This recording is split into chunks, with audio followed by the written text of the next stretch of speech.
Hello there and welcome to another episode of World of Tanks with Ungainly Titan.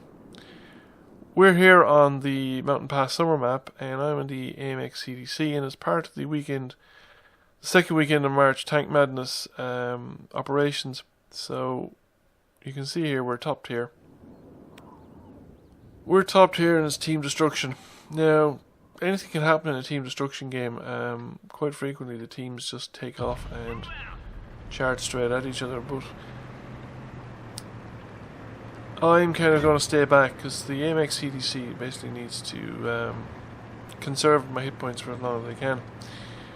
And I'm going to try and set up my shop for sniping at a distance. Now the thing is, there aren't too many places on a Mountain Pass map where you can do this sort of stuff. On the other side you can kind of poke at the corners. You can go at either corner opposite me, where the one I'm facing, or you can go at the other corner. And you'll frequently get target. On this side of the map is a lot more risky, and I don't generally try and do it. There's two problems with doing sniping across the lake here on this side of the map. One of them is that we are generally set up much further back. So the enemy tanks are actually at the edge of the lake, and they're projecting vision right out to the back of the map practically. And tanks with good view range can frequently see tanks driving right up the back edge of the map behind me. Whereas on this side we're not projecting vision out as far. Now in theory those tanks that are shooting are within my detection range, my vision range, but in practice they're firing there and I can't see them. Now I'm firing blind because I'm getting hits. I've tracked somebody, and as long as I'm getting damage I'm going to keep firing. If I pull into the bush I have a chance of seeing them, but as you will see sometimes I do, sometimes I don't. And I'm vulnerable to blind fire because they can see my tracers, and B, because they know there aren't many places I can be. I can be in this bush, behind this bush, beside the rock. Now, blind firing isn't terribly accurate, but you will get close enough to hit a tank, and in a tank like the CDC, it doesn't matter where they hit me, they're going to do damage. Now Sixth Sense has gone off, they know where I am. Artillery isn't involved in this map, which is just as well. Otherwise this particular trick would be completely useless. Artillery would be zoned in on this location pretty much to get go. So Sixth Sense is gone, so I can chance pulling out again. We have a light tank that has YOLO'd into the middle and died. And the VK3001H pops out. He's a heavy tank, doesn't have the view range, and I spot him immediately. But I'm blocked by the Tiger, so I just pull out. I'm detected, I'm spotted. There's no point in sitting there in the open side on getting shot at. So as I drive forward I want to see if I can actually poke that corner the same way as you can do on the opposite side of the map. It's something I've never tried before. The opposite side is generally unworkable because you either you'll get spotted doing it, and you have no place to pull back to. There's no immediate cover, unlike the corner on the other side of the lake. And the other problem with the opposite side here, behind, or say the opening here by the lake side, is that tanks can go on to the. You can just go around. And they can park there on the southern side of the lake and they just shoot across at you, and nobody on this side can fire back at them. So I'm now wondering, can I see that Cheery? Can I get line of sight on him? I don't really want to tangle with the 12T. He's got an autoloader, and if he dumps multiple shots into me he would remove my health pretty rapidly. That light tank just drove across there too fast. I just wasn't able to react to it, and kind of feeling my way here. Now the 3601, I'm gonna get the top of him, and if he wants to poke the cover against me I don't mind, because I reckon my aim time is going to be faster than his. So the 12T pops up again. He's keeping us spotted for any tank behind. Now at the moment things look kind of stalemated. Okay, we have two tanks going down the Glacier Road into where the enemy spawned. But we're held up. There's a force holding up the bridge now.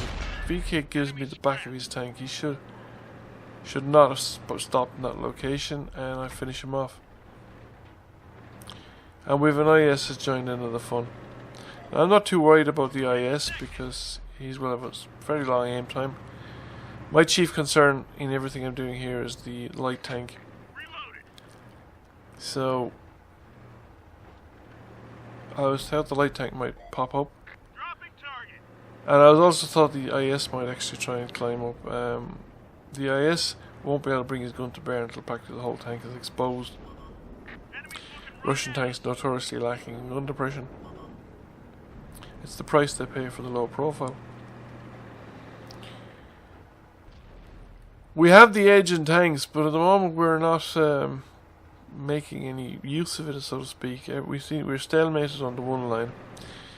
There's 2 versus 3 below at the enemy spawn area, and we have 3 tanks really that aren't doing anything much. 4 tanks, I suppose, because I'm not doing anything much right now either. I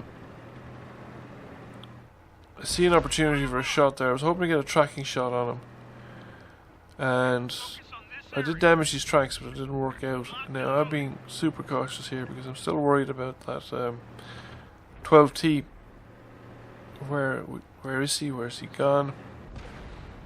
However, that finishes off the IS, so I decided I can poke it out. Nothing shows up. Nothing shows up on 6th Sense. So, and now I notice on the minimap that the 12T, the AMX 12T, is turned up at the bottom of the map. So my plan now is to drive around the back of the 1-2 line to get behind those tanks and break the stalemate in that location. There are too many tanks below there, and I don't want to get entangled in that. We have enough other tanks that if they want to go down there, they have the opportunity to do so. And they're heavy tanks. They should be better able to survive a direct confrontation down near the enemy spawn area. So I'm relying basically on the speed of the AMX CDC. It's a fast tank, and I'm hoping to pull off this maneuver. Now I have the back of the FCM 50T. I should have taken the time to aim properly. It's a bad habit of mine, this auto-aiming and snapping off a shot. And I need to do better on this one. He realizes he's under fire from the rear, and he's decided to push forward and support the IS and just put distance between me and him, knowing that I'm going to be a bit cautious catching up. So at this point they're 2 against 2 effectively now. I don't know if that medium tank is very involved in the fight. And again, I should have aimed this one. Auto aim is firing into the spaced armor on the top of the tank.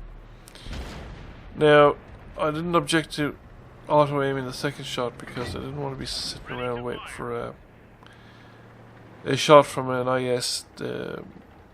Any of the IS series will have very high alpha guns, and I don't have a lot of health. Now that I reloaded and I'm coming back up, I'm going to go after the FCM 50T because I'm pretty sure I can penetrate the armor of that rather than taking chances with the IS-3.